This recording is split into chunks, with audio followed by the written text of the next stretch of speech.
자, 그러면 김프로님의 미스터 마켓 네. 또 한번 가보겠습니다. 자, 헤드라인을 한번 줘보세요. 한국, 일본 왔다 갔다 할 텐데, 일본 증시세 연일 최고치 환호, 코스피는 올 5% 넘게 내려 한숨. 예. 너무 극명하네. 예? 아, 저기는 자, 차트 하나 보여줘 보세요. 6.44가 올랐어요. 올해 들어서만. 니케이가. 근데 한국은 5.94. 거의 일본 오른 만큼 한국은 빠져버렸네. 홍콩도 6.94. 한중, 홍콩 죽을 쓰고 네. 미국 살짝 괜찮고 그다음에 일본이 아주 그냥 군계 일학 같은. 아, 왜 우리를 중국이랑 묶어요? 우리 저쪽 빨간 데로 묶어줬으면 좋겠구만. 아니 우리가 묶은 게 아니라 묶여 있는 거예요. 근데 이게 이제 일본 주식을 어떻게 볼 건지에 대한 얘기인데 올 들어서 우리 국내 투자 뭐 일학겜이라는 표현이 뭐 맞는지 모르겠는데 15일까지 보름 동안에 일본 주식을 한화 기준으로 724억 원어치를 순매수했어요. 이게 지난 12월 달에 83억 원 순매수했거든요. 그거에 비하면 뭐 20배 정도 늘었다고 해야 되나? 15일 기준으로 724니까 그죠? 이게 굉장히 많이 는 거죠. 월간으로 환산해 보면.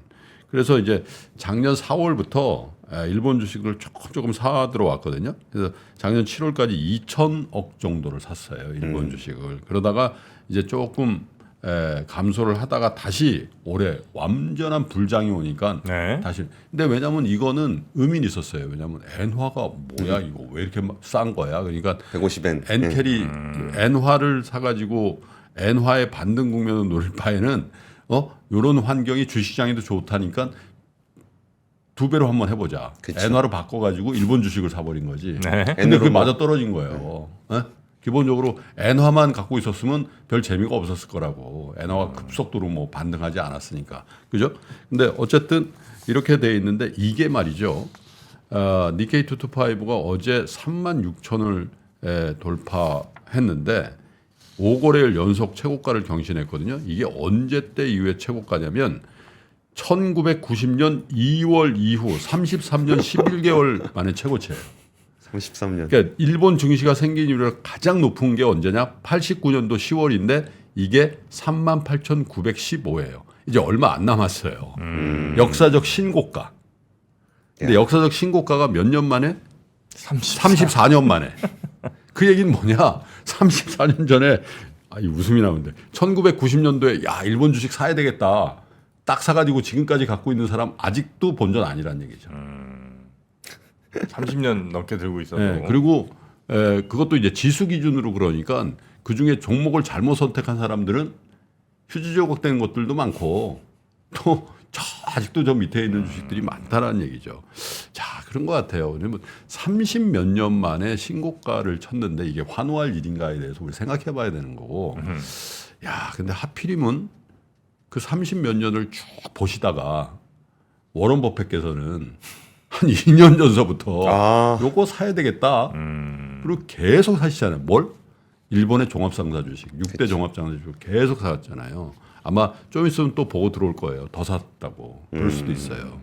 그러니까 참 이 투자라는 거는 야, 30 몇 년 만에 이제 원본 회복하는 사람도 있는가 하면 일본 주식 해가지고 따블 난 사람도 있고 그런 거거든요. 그러니까 참 이 주식 투자라는 게 참 오묘한 거다 이런 생각이. 그래서 일본 증시가 시가총액 기준으로 중국의 상하이 증권거래소의 시총을 2020년 7월 이후 3년 반 만에 다시 제꼈다는 거죠.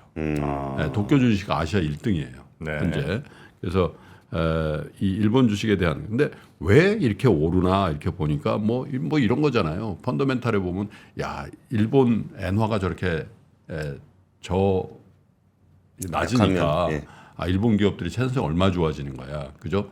달러로 받을 테니까 이렇게 돼 있는 데다가 일본의 임금은 오르질 않고 그러니까 코스트는 뭐 이게 별로 올라가지 않으니 일본 임금 하도 안 올리니까 올리라고 막 그러는 거 아니에요. 그 정도로.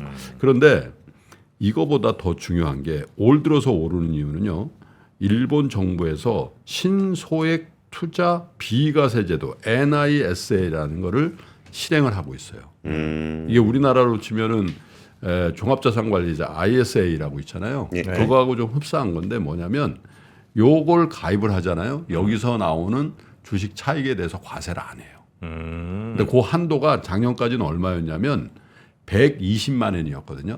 우리 돈으로 한 1,000만 원, 좀 넘게. 1,000만 원 좀 넘는. 네. 요거를 올해 1월부터 360만 원으로 3배 올렸어요. 그러니까 360만 원은 우리 돈으로 얼마입니까? 한 3천만 원 이상 되잖아요. 예. 네. 그 정도까지는 비과세를 해주는 거예요. 그리고 이게 또 비과세 기간도 원래 5년이었는데 무기한으로 변경했어요.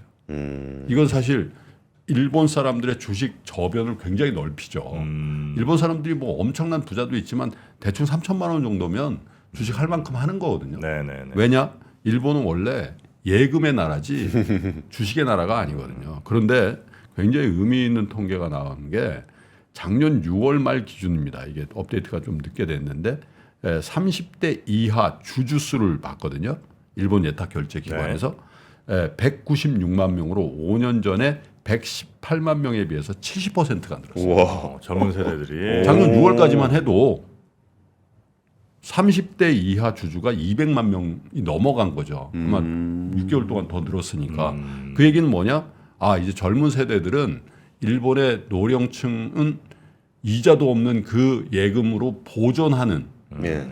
그 투자에서 난 증식하는 투자로 변경되었다는 거거든요. 그걸 일본 정부가 부추기고 있는 거예요. 야 세금 안 뗄 테니까 일로 와서 해봐. 그러니까 저변을 넓힌다는 거죠. 그리고 여기다가 거래소가 어떤 조치를 했냐면 도쿄 증권거래소는 상장기업이거든요. 지난해 4월에 상장사 3,300원에 공문을 보냈어요. 뭐라고 보냈냐면 PBR 주가 순자산 비율. 만약에 내 순자산이 주가 뭐 시가총액하고 비교해서 이게 1배가 미만. 야, 우리 자산 가치가 순자산이 안 되는. 1,000억 엔인데 시가총액이 1,000억 원이 안 돼. 그러면 너 있잖아. 이거 주가 올리기 위한 구체적인 방안을 공시해. 이렇게 얘기한다. 뭐 자산을 팔든가 주가를 올리든가 그래야 되는 거잖아요. 그 말이 안 된다는 거예요. 그것도 일리가 있죠. 우리 회사의 순자산이 1,000억인데 주가는 시가총액은 800원. 그러면 이건 뭔가 조치를 하라. 이렇게 네. 공문을 전체 상장사한테 그러니까 이게 민관과 정부가 다 이 주식시장을 좀 저변을 확대하고 거기에 상장되어 있는 기업들도 뭔가 주주에 대한 이런 배려를 하라고 이렇게 육성을 하고 있다라는. 그 우리나라에도 좀 필요한 것 같지 않아요? 그래서 제가 오늘 네. 그 말씀드리려는 게 그거예요. 우리는 지금 뭐 그 금투세라든지 혹은 또 뭐 대주주 요건이라는 또 공매도나 이런 이슈들에 정부가 계속 정책을 내놨잖아요. 네. 물론 그런 것들도 의미가 있어요. 그런데 개인들이 안정감을 가지고 장기적으로 투자할 수 있는 그런 저변을 확대하는 정책이 더 필요한 거 아닌가라는 생각이 드는 거예요. 네, 그래서 막 요즘은 테마주로 막 이 개별 종목 장세에서 계속 투자해서 차익을 얻어가지고 거기서 한번 배팅해가지고 레버리지 일으켜가지고 영끌하고 이런 분위기가 조성이 돼 있잖아요, 한국에. 그러지 말고 좋은 기업에 투자해서 세제 혜택도 받고 장기간의 투자. 근데 이렇게 얘기하면 무슨 댓글 달릴 거예요. 야 그렇게 해가지고 돈 벌은 적 있냐 우리가? 그잖아요. 근데 뭐 실상이 그러니까 제가 뭐라고 할 수는 없는데 정부의 이 증권 시장에 대한 대책은 건강한 장기 투자, 건강한 우량한 기업들이 더 대우받는 이런 저변을 확대시키는 묵직한 정책들을 네. 더 신속하게 강하게 해야 되지 않겠나라는 생각을 일본 니케이의 사상 최고가 돌파를 목전에 보면서 그런 생각이 좀 들었습니다. 뭔가 이 젊은 분들이 막 그 시장에 몰려갖고 이게 뭔가 시장 활성화가 되기도 하지만 또 좀 부작용도 생기는 일이 좀 있지 않습니까? 예를 들면 언젠가요 미국에서 왜 한번 게임스탑? 네. 네, 그 사건이 한번 벌어진 적이 있었잖아요. 네, 그때 물론 그 사건이 이제 정확하게 이해하신 분들 많이는 없으시겠습니다만 그 사건이 또 이번에 영화로 또 나옵니다. 덤머니. 네, 덤머니죠. 그래서 그 영화에 대한 배경 지식이라든지 그 영화 스토리에 대한 이야기를 또 우리 김프로님이 가서 직접 해설을 또 해주시죠. 그렇죠. 네, 이번 주 토요일입니다. 용산 CGV에서 영화도 보시고 영화 상영 후 토크를 합니다. 네, 네, 그래서 좀 많이 좀 와주세요. 네, 이프로님이 거기서 설명하신다고요? 네, 덤머니. 예. 그래서 요거 이제 개봉은 오늘이고요. 개봉은 오늘부터 이제 했고 그다음에 이번 토요일에 영화 토크 같은 거를 용산 CGV에서 하니까 그거 보실 분들 네. 미리미리 예약하셔서 우리 김프로이프님과 몇 시에 한다고요? 3시. 또 초대도 해드려요. 네. 저희 저 커뮤니티에 가면 또 응모하시면 초대도 해드리니까 예, 살짝 그 주머니 사정이 좀 가벼우신 분들은 골로 들어오세요. 네, 저희 초대해드려요. 3프로 TV 커뮤니티 탭을 눌러보시면 이 이벤트 페이지가 있으니까요. 그거에서 꼭 신청하시기 바라겠습니다. 네. 자, 그러면 오늘은 네, 우리 뉴스3 이 정도로 마무리할까요? 예, 네, 권 팀장님은 내일 다시 뵙겠습니다. 고맙습니다. 감사합니다. 장 시작 전부터 종료까지 쏟아지는 수많은 뉴스와 정보들. 이 중에서 어떤 것이 투자에 정말 도움이 되는 정보일까요? 3프로의 증시 셔터맨 박근영 마스터가 직접 정보를 선별하고 투자의 힌트를 드립니다.